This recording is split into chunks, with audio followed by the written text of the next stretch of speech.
Hello. So this was the main event of the of my October Halloween viewing for the past couple of days, in large part because this was my last couple of days. I over the course of Monday, Wednesday, and Tuesday, but not in that order. I read the H.G. Wells novel, which I read. It was one of the first books I read after moving to New York City, and back then this was available on YouTube for free because it was bootlegged.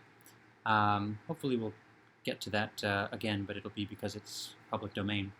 But anyway, so for years, and based on that viewing after that reading, I claimed that this is the perfect adaptation of this novel.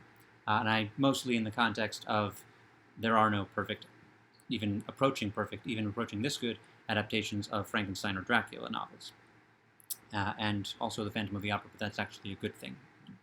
That book, the changes made, they're necessary. But upon this, I mean, I didn't even have to rewatch it to get to the conclusion that it's actually not anywhere near a perfect adaptation as far as reflecting exactly what's in the book. The time over which the story takes place is much abridged. And characters are combined and it ends differently. I think I like the movie's ending better actually, but the point is, I wasn't as good a reader back then, and I've always been really enthusiastic about this movie because of Claude Rains and his voice, and the Invisible Man effects in 1933. It was just the stuff that they do in this movie is more visually impressive than the stuff that they do in Dracula or Frankenstein. I guess the Wolfman, it's the way that they do it is not as impressive as making him invisible, but it's as beautiful as an effect because it's makeup in that case. But yes, this we watched last night, and then watched the little documentary that is available on this DVD, The Invisible. Now You See Him, The Invisible Man Revealed. This is a very short book. Most of H.G. Wells' books are very short. So if you want to read classics but you're intimidated by Dickens, read H.G. Wells, The Time Machine, The Island of Dr. Moreau, The Invisible Man, The First Men in the Moon, stuff like that. I'm going to publish on Amazon, and my goal was to publish a book the size of an H.G. Wells book. So yeah, I just singing the praises, so there's not much point in saying too much more about this movie. Also notable in this run, all 6 films from the legacy of the original Invisible Man, The Invisible Woman. It's a very different kind of movie. It's quite fun, and I've read that Elizabeth Banks wants to, or is in talks to, or something. Elizabeth Banks is somehow attached to the idea of a remake of The Invisible Woman. And I'm not the person who clamors for remakes of everything, but Elizabeth Banks doing The Invisible Woman, I think, would be a great combination. So I'll leave it at that, because there are some actually more interesting, less conventional things that I can talk about for the past couple of days of October viewing. Yesterday, we only had time for The Invisible Man because it's an hour and 10 minutes long, and we watched the 1984 Dune, because tonight we will watch the 2021 Dune, which is 2 hours and 35 minutes long. The one last night was only 2 hours and 17 minutes long. But the point is, in addition to Halloween viewing, I do want to continue to keep up, and tonight I'll hopefully post a review here on the YouTube, wearing a less fancy garment on top. So last night was just The Invisible Man. The night before that, we watched. I feel like it was a matter of we only had time. Oh, because we spent a lot of time cooking, so we had reduced time. And last night there was also Are You Afraid of the Dark? I always forget that I don't talk about that here, which is, say, in this video. But we had reduced time, so we watched an hour and a half long movie called Come Play. It is about an autistic boy, and he he uses a machine to communicate. He's nonverbal, and and in his device, it's his phone at first, and then it's an iPad. A story that seems to be geared toward autistic kids, kind of downloads, and I think he assumes the idea is that it's supposedly like his parents downloaded it for him onto his device so that he could read it. It's about a misunderstood person who is very lonely, but it turns out that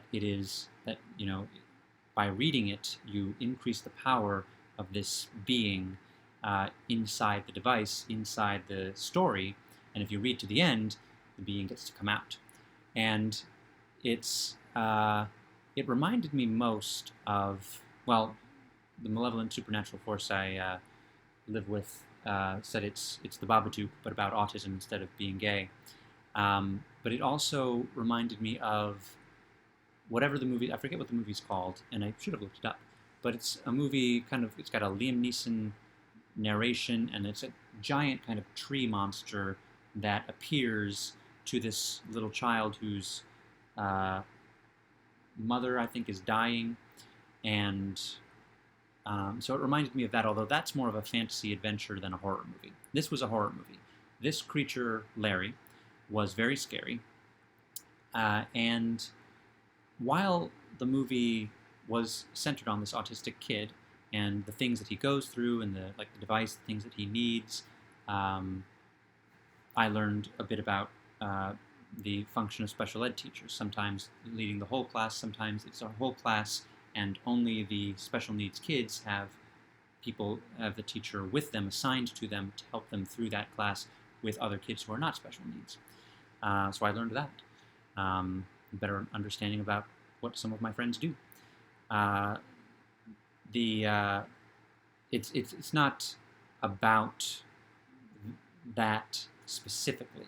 That is a detail of the kid, but the monster is not a monster that only goes after autistic kids. And the storybook could apply to any lonely kid, autistic or not. Gillian Jacobs is the reason that we watched the movie. Britta from Community.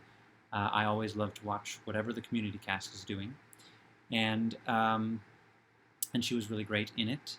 The kid who played the autistic kid is not actually autistic, but it rang true to me, and I read an autistic movie critic online who liked the movie, although saying kind of what I felt, which is Larry is a very generic. Larry is the Babadook, is so many other demon-type characters. It's not the most original type of movie. It just, different kinds of lead central characters. And actually, the kids, the autistic kid's interaction with his non-autistic friends, and that arc was actually the most interesting thing.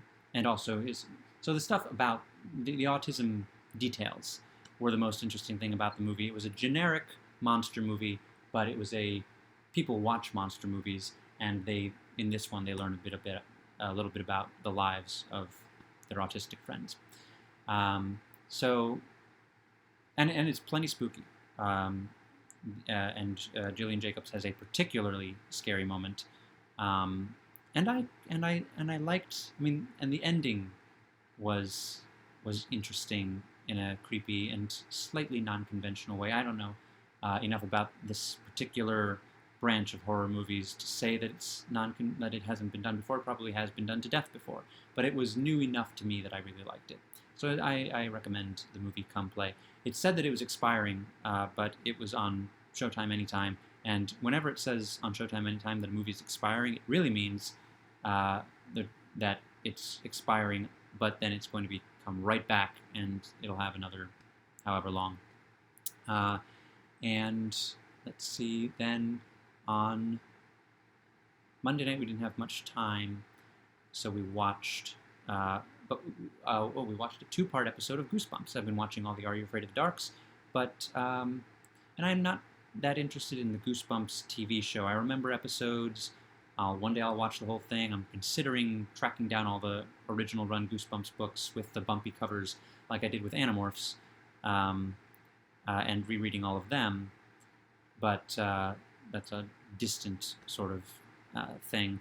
But I was never that as into the TV show like I was into Are You Afraid of the Dark? But we watched it. We watched The Werewolf of Fever Swamp, which I think, yeah, I did read it, and I loved the cover was my favorite cover, and so it was back in the day when my favorite book was the one with the best cover. My favorite Goosebumps book was the one with the cover that I liked the most, um, and I just loved the Werewolf of Fever Swamp cover. I have vague memories of actually having read it, but I don't think I ever saw the episode. It was a later episode, and it was a two-parter, so I almost certainly didn't see it, and I remembered very little of the plot, if anything. And I enjoyed it. It was fun. Although I'll have to see how it probably stuck pretty closely to the book because R.L. Stine introduced it. Like it was a R.L. Stine theater sort of thing. But the end was very weird for children's fare, but I always say that. I say that about Animorphs, and I say that about Goosebumps. Things are too disturbing for children. Maybe they're not. But on that note, I wasn't sure. Well, the autistic adult who wrote for the publication that I read her review seems to say that the movie, even though it's about an autistic kid, definitely wasn't made in a way that it would be particularly comfortable for autistic people to view. Obviously, she survived the experience, but sometimes Broadway shows they have, if they're for kids, they have autism-friendly performances where they change the stimulating factors. But this movie was not necessarily made for autistic kids, but young-ish kids could potentially see it and enjoy it. That's that for my October viewing for the last couple of days. Mostly Goosebumps, Come Play, and Invisible Man. And we'll see what I get up to next. But if you take anything away from this, read H.G. Wells' books, check out the classic monster movies, and give Come Play a chance if you can, if you catch it somewhere. Bye.